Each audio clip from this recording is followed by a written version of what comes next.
Hello, good morning, good afternoon, good evening. जब भी आप इस वीडियो को देख रहे हैं, मॉडर्न लर्निंग के यूट्यूब चैनल पे आपका स्वागत है। यह चैनल बनाने का मेरा कोर पर्पज ये था, नॉलेज शेयरिंग। नॉलेज शेयरिंग किसके साथ?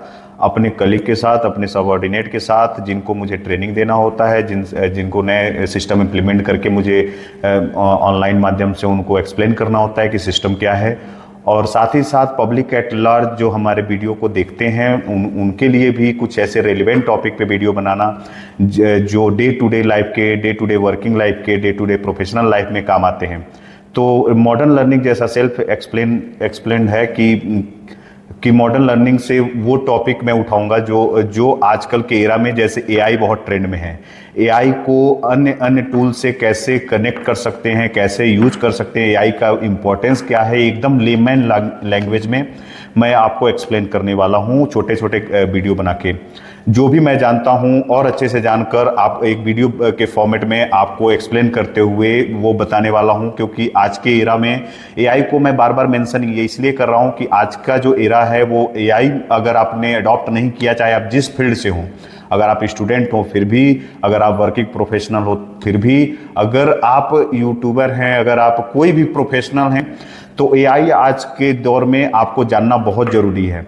और एआई के साथ साथ और भी स्किल्ड हैं। कोई भी डिग्री, कोई भी सर्टिफिकेट इररिलेवेंट है अगर आपके आजकल के जो भी स्किल्ड हैं अगर उन पे पीछे रह जाते हैं।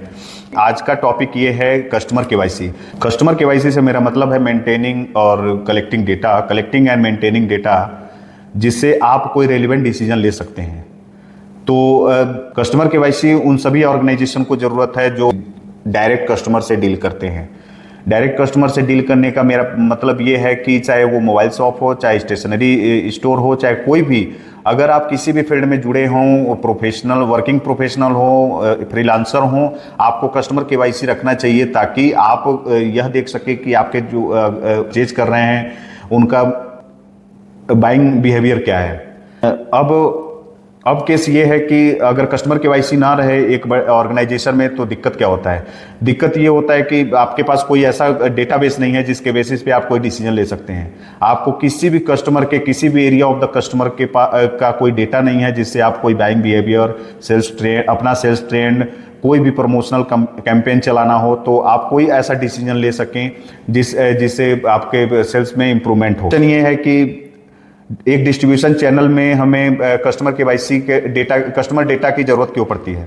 कस्टमर डेटा की जरूरत इसलिए पड़ती है क्योंकि हमको बहुत सारे ऐसे डिसीजन लेने पड़ते हैं जो हम डिसीजन डे टू डे में नहीं ले पा रहे हैं अगर हमारे पास कोई डेटा नहीं है कस्टमर का डेटा होने से हमें क्या क्या फ़ायदा होगा कि सबसे पहले तो हमारे पास एक डेटाबेस होगा।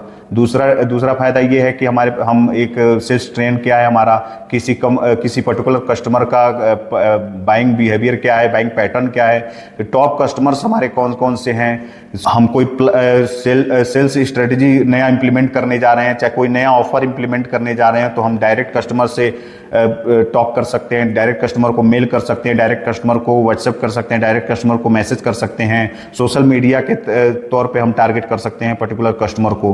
अगर कोई ऑफर आ रहा है तो हम उस ऑफर जैसे ही रिलीज हो रहा है हम उसको बता सकते हैं कि ये ऑफर है ताकि हमारा सेल जल्दी से जल्दी इंप्रूव कर दे। और लॉन्ग टर्म में हमारा कस्टमर से रिलेशन मेंटेन होगा। अगर हमें अपना एक्सपेंशन करना है सेम बिजनेस में तो हम एक्सपेंड करें। अगर हमें रिलेटेड सेगमेंट में किसी और बिजनेस, जैसे अगर टाइल्स में है तो हार्डवेयर में अगर हमें जाना है तो हम उस कस्टमर से फीडबैक ले सके, कस्टमर को हम अपना नया ऑफर, नया सेगमेंट के बारे में बता सके। अब क्वेश्चन ये है कि किसी भी कंपनी को या हमारे डिपो को कस्टमर केवाईसी से हेल्प क्या मिलेगा?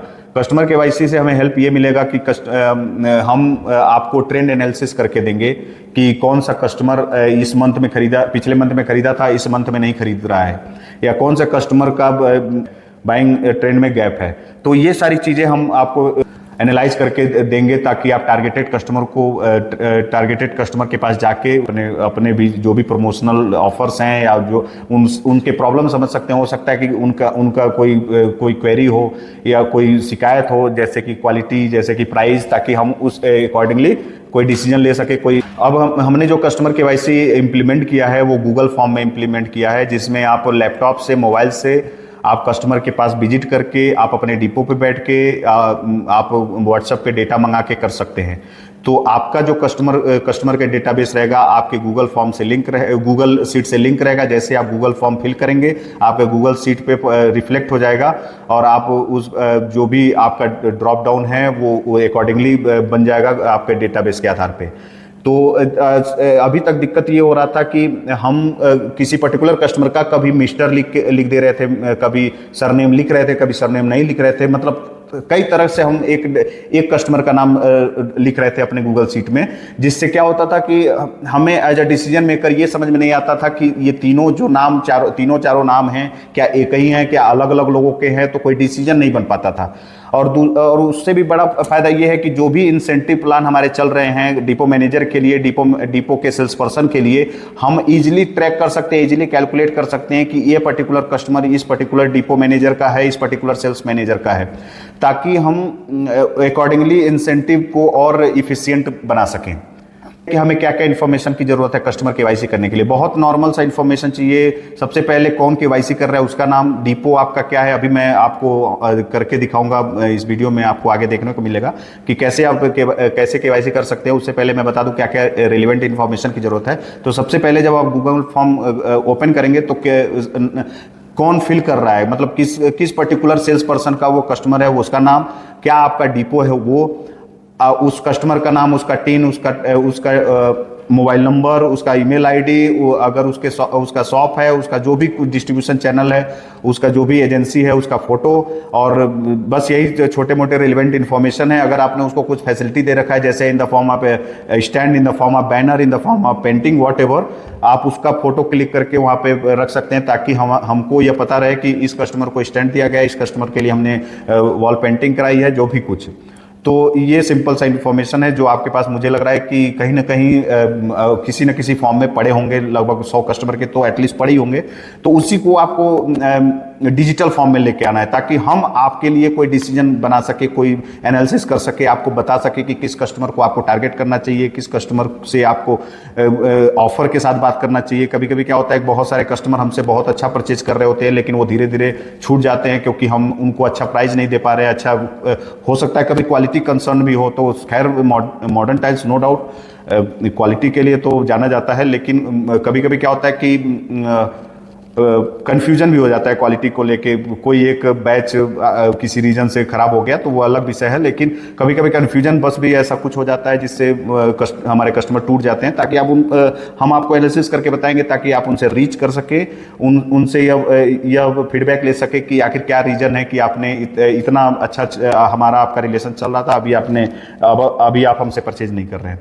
तो ये सारी चीज़ें हैं जो हम आपको आपके लिए एनालिसिस करके देंगे, जिससे आपका क्या बेनिफिट होगा। एक तो आपका सेल्स टारगेट इजीली अचीव होगा, दूसरा आपका इंसेंटिव ऑटो कैलकुलेट होंगे गूगल शीट में, तीसरा आपके पास एक डेटाबेस होगा, चौथा आपका डेटा एक्यूरेट रहेगा, आपको कोई भी स्पेलिंग का मिस्टेक नहीं, कोई मिस्टर और ये सब चीज़ों का मिस्टेक नहीं। आपको इनवॉइस बनवाना है तो तुरंत आपके पास डेटा है, सब कुछ डेटा है, आप इनवॉइस बनवा सकते हैं।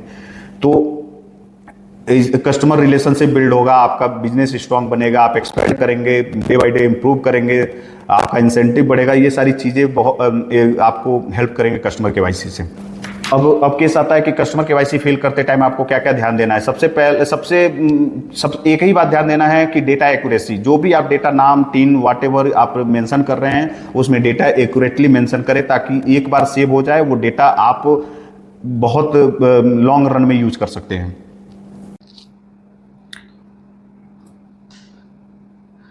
देखिए, वेंडर केवाईसी के लिए सबसे पहले आपको गूगल में जो भी आपको लिंक दिया गया है, आप मोबाइल में, लैपटॉप में, किसी में ओपन कर सकते हैं। उसको ओपन करेंगे तो आपके सामने ये इंटरफेस खुलेगा। जितना ये फॉर्म का प्रीव्यू दिखा रहा है मोबाइल में ऐसे ही दिखेगा आपको। तो सबसे पहले आपको यहाँ पे टिक करना है, जो आपका ईमेल आईडी रहेगा, वो जिस ईमेल आईडी से आप ये पर्टिकुलर केवाईसी फिल कर रहे हैं वो उस पर टिक करना है। और यहाँ से आपको ड्रॉप डाउन से सिलेक्ट करना है कि कौन सा डिपो है आपका। तो मैं वांजा डिपो के लिए ये सबमिट कर रहा हूँ, तो मैंने ड्रॉप डाउन से सिलेक्ट कर दिया वांजा डिपो। अब आगे बढ़ेंगे या नेक्स्ट करेंगे। तो नेक्स्ट करेंगे तो सबसे पहले आपके पास ऑप्शन है सेल्स एग्जीक्यूटिव नेम, मतलब वो डिपो, उस पर्टिकुलर डिपो का जो सेल्स एग्जीक्यूटिव जिसका ये वेंडर है या कस्टमर है उसका नाम आप फिल करेंगे। तो मैं फिलहाल के लिए, एग्जाम्पल के लिए मैं अपना नाम फिल कर लेता हूँ। तो अपना नाम मैंने फिल कर लिया, वेंडर का नाम मैंने फिल कर लिया, suppose XYZ, enter. Prices. Okay, अब वेंडर का टाइप पूछेगा कि वेंडर का टाइप क्या है, तो वेंडर का टाइप मैं मान के चल रहा हूँ डिस्ट्रीब्यूटर है। डिस्ट्रीब्यूटर। अब कंप्लीट एड्रेस वेंडर का आपका क्या है वो आप फिल करेंगे। तो मैं मान के चल रहा हूँ कि वेंडर का कंप्लीट एड्रेस एक तरह से ये है, तंजानिया, वांजा तंजानिया। अब वेंडर से हमें ट्रांजेक्शन फ्यूचर में करना है, तो उसके लिए हमें अकाउंट डिटेल की आवश्यकता है। तो आप वेंडर का अकाउंट डिटेल फिल करेंगे। तो वेंडर का अकाउंट डिटेल अगर आपके पास है तो फिल कर दीजिए, नहीं है तो आप 0000 डाल के भी छोड़ सकते हैं। अगर वेंडर ने अकाउंट डिटेल दिया है तो वो किस बैंक का डिटेल है वो आप डाल सकते हैं। अब केस ये आता है कि अगर इस यहाँ पे लिस्टेड बैंक में से कोई बैंक नहीं हो तो क्या करेंगे, तो आप यहाँ पे बैंक का नाम फिल कर सकते हैं, जो भी बैंक है, ठीक है, जो भी XYZ जो भी बैंक है उसका नाम फिल कर सकते हैं। और यहाँ से सिलेक्ट कर सकते हैं do not wish to disclose, ठीक है।